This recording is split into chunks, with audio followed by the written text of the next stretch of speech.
Visakha steel plant విషయమై CM Chandrababu Pawan Kalyan ప్రధాని మోదీతో ఎందుకు మాట్లాడలేదని ఎమ్మెల్సీ బొత్స సత్యనారాయణ ప్రశ్నించారు. వైజాగ్ వచ్చి స్టీల్ ప్లాంట్ కోసం పవన్ కళ్యాణ్ ఎందుకు మాట్లాడలేదన్నారు. విశాఖ ఉక్కు అందరిది, స్టీల్ ప్లాంట్ ప్రైవేటీకరణ ఆపడమే వైఎస్ఆర్సీపీ ధ్యేయమని చెప్పుకొచ్చారు.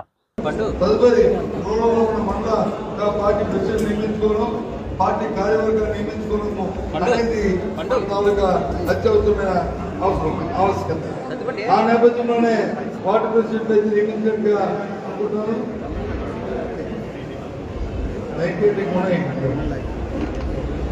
మరి అధ్యక్షులు చెప్తున్నారు 9 మాటల్లో 90% అంటే ఇంకో 15 ఇంకా ఉన్నాయి. అవి కూడా త్వరితగతిగా కంప్లీట్ చేయవలసిన ఆవశ్యకత ఉంది. అది చేసిన మళ్ళీ వెంటనే వాటి కమిటీని కూడా మనం నియమించాలనే విషయాన్ని మనం చేస్తాము. ఎందుకంటే తీసుకున్న నిర్ణయం ఎవరైతే పార్టీ ప్రెసిడెంట్ కానీ క్రియాశీలక కానీ అందరికీ కూడా వాళ్ళకి పార్టీ ఐడెంటిటీ కార్డు ఇవ్వడము, వాళ్ళ క్రియాశీలక కార్యకర్త గుర్తించడము, రాబోయే తరంలో వాళ్ళకు ఒక ప్రత్యేక స్థానాన్ని విధంగా వాళ్ళని గుర్తించి వాళ్ళతో పార్టీ కార్యక్రమాలు చేయాలనేది మరి జగన్మోహన్ రెడ్డి గారు పార్టీ అధ్యక్షుల ఆలోచన. అందుకని దయచేసి ఎవరు కూడా అసెంబ్లీ చేయకుండా ఇక్కడ ఉన్న పెద్దలందరూ కూడా మరి కార్యక్రమాన్ని ఎవరైతే ఇన్ఛార్జ్ ఉన్నారో అందరూ ఇక్కడే ఉన్నారు, నియోజకవర్గ అందరూ ఆ మిగతా వాటి ఏమున్నాయో వాటిని పూర్తి చేయాలని, అలాగే మండల కమిటీ కూడా పూర్తి చేయాలని మనస్ఫూర్తిగా మనందరినీ కూడా మరి ముందుగా నేను కోరుకుంటున్నాను. కమిటీ కూడా ఇకపోతే విశాఖ ఉక్కు అనేది మన ప్రాంతానికి లేదా కూర్చున్న మనకు విశాఖ ఉక్కు ఆంధ్ర హక్కు. అది ఒక్క మన ఆంధ్ర రాష్ట్రంలో కాదు, ఉమ్మడి జిల్లాలో ఉన్న ఇక్కడ నుంచి అందరి తాలూకా వరకు ఇది అందరి తాలూకా హక్కు ఒకే విశాఖ ఉక్కు. ఇందులో సుమారు 32 మంది ప్రాణత్యాగాలు చేశారు. వారి తాలూకా బలిదానంతో విశాఖ ఉక్కు ఉంటున్నారు. ఇందాక చెప్పారు 12,000 ఎకరాలని దానికోసం ఎంతో మంది వాళ్ళ తాలూకా దానికి ఇచ్చి వాళ్ళ తాలూకు ఫ్యాక్టరీకి తీసుకొచ్చారు. ఆ రకంగా కృషి చేసి ఫ్యాక్టరీ దాని గురించి పూర్వపరాలు మనం చెప్పుకోవాల్సిన అవసరం అందరికీ తెలిసిన విషయమైంది. మళ్ళీ ఒకసారి మనం తెలుసుకున్న అవసరం లేదు.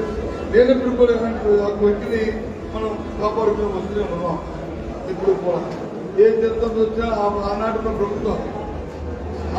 ప్రభుత్వాలు ఆ ప్రభుత్వంతో స్థాయిలో కేంద్రంలో ఏ ప్రభుత్వం ఉన్నప్పటికీ కూడా దాన్ని ఆ విశాఖ ఉక్కి ఏ విధంగా కూడా చర్చించకుండా అవసరమైన మరి కాలం చేస్తూ వస్తూనే ఉన్నారు ఎవరు ఉన్నప్పటికీ కూడా. కానీ ఇవాళ దురదృష్టం మరి కేంద్రం తీసుకున్న నిర్ణయం వల్ల మరి దాన్ని ప్రైవేటీకరణ చేసే నేపథ్యాన్ని మనం చూస్తూనే ఉన్నాం. కానీ ప్రభుత్వం పెద్దలకు వచ్చి చేపట్టలేదు. పైపెచ్చు అది ప్రైవేటైజేషన్ చేస్తున్నామంటే దాంతో ఎఫిషియన్సీ పెంచడానికే చేస్తున్న విధంగా వారు మాట్లాడుతున్నారు. ఒక్కసారి కూడా ప్రభుత్వం గుర్తు చేస్తున్నాను.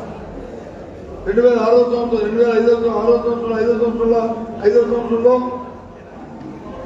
ఏదైతే విశాఖపట్నం స్టీల్ ప్లాంట్కి వస్తున్న నీరు, ఏదైతే కాలువలను చూస్తున్న నీరు, అది ఎల్ఎన్టీ ప్రైవేట్ సంస్థ నీళ్ళు వచ్చేది. దానికి వచ్చి వారు రుసుము కట్టేవారు, వారిని ఆధారపడి ఉండేది. ఆ ప్రయత్నం ఉన్నప్పుడు సత్య రాజశేఖర రెడ్డి గారు ముఖ్యమంత్రి నేపథ్యంలో విశాఖపట్నానికి సంబంధించిన ఏ అంశం కూడా ప్రైవేట్ సంస్థల కార్యక్రమాలు జరగడానికి వీల్లేదు. కేంద్ర రాష్ట్ర ప్రభుత్వాలకు సంబంధించిన అంశంతో జరగాలని ఉద్దేశంతో అవల ఎల్ఎన్టీ దగ్గర ఉన్న ఆ తాలూకా నీటి సరఫరా చేసే అంశాన్ని 100 కోట్ల రూపాయలు ఎల్ఎన్టీకి ఇప్పటించి తీసుకొని ఒక సంస్థలు పెట్టి ఇక్కడ దాన్ని ప్రైవేట్ దాన్ని మరి ప్రభుత్వపరం చేసి వాళ్ళు మానిటరింగ్ చేసిన ఆ రోజు నేను క్యాబినెట్ లో మంత్రిగా ఉన్నాను, ఆ రోజు నేను ఇండస్ట్రీ మినిస్టర్గా ఉన్నాను, ఆ రోజు ఆయామంలోనే ఈ కార్యక్రమం చేశాను. అటువంటి నేపథ్యంలో ఇవాళ వచ్చి 34 సంస్థలు వచ్చి ఇవాళ వచ్చి వాళ్ళు ప్రైవేట్ చేస్తున్నారు. తమను అడిగితే ఎఫిషియన్సీ పెంచడానికంట ఆలోచన చేయండి. అంటే ప్రభుత్వ రంగ సంస్థలలో ప్రభుత్వంలో ఉన్న అధికారులు వాళ్ళు ఎఫిషియన్సీ కాదు, వాళ్ళు దోపిడీ చేయడానికి ఉన్నారా మీ ఉద్దేశం? ఈ ధర్మం ఇది అంటే మీ తాలూకా దుర్బుద్ధి, మీ దొంగ బుద్ధి ఇది అర్థమవుతుంది. కాబట్టి దీన్ని మనం ఎవరు కూడా ఉపేక్షించడానికి అవకాశం లేదు. అంతేందుకు ఎన్నికల్లో ఉన్నప్పుడు ఇందాక పెద్దలు మాట్లాడినట్టు చెప్పారు. ఏం చెప్పారు? దీనికోసం వచ్చి మేము ఆత్మపరిణామం చేస్తారని జనాలు చేశారు, అమరనాథ చేశారు, కొంతమంది రాజీనామాలు చేశారు, మేము చేస్తామని చెప్పి మళ్ళీ తర్వాత పదవి ముఖ్యమని కోర్టుకి వెళ్ళారు. తర్వాత జనాధ్యక్షుల కింద నేతలు వచ్చి ఇవాళ వచ్చి సొన్నాయికత్తులు వస్తున్నారు, మాట్లాడుతున్నారు. ఈ ధర్మాన్ని అడుగుతున్నాం. ఆ రోజు ఈ రోజు ఏ రోజు కూడా జగన్మోహన్ రెడ్డి గారు విశాఖపట్నం స్టీల్ ఒకే మాట. మొన్న కూడా మనం మన సమావేశం ముందు మాట్లాడాం. మన సమావేశంలో ప్రతి అంశాన్ని కూడా ఆయన దృష్టిలో డిస్కస్ చేసుకున్నప్పుడు ఆయన ఇచ్చిన మాట ఒకటే, ఎట్టి పరిస్థితుల్లో విశాఖపట్నం స్టీల్ ప్లాంట్ మరి ప్రైవేట్ గారికి జరగడానికి వీలేదు. ఎంత స్థాయి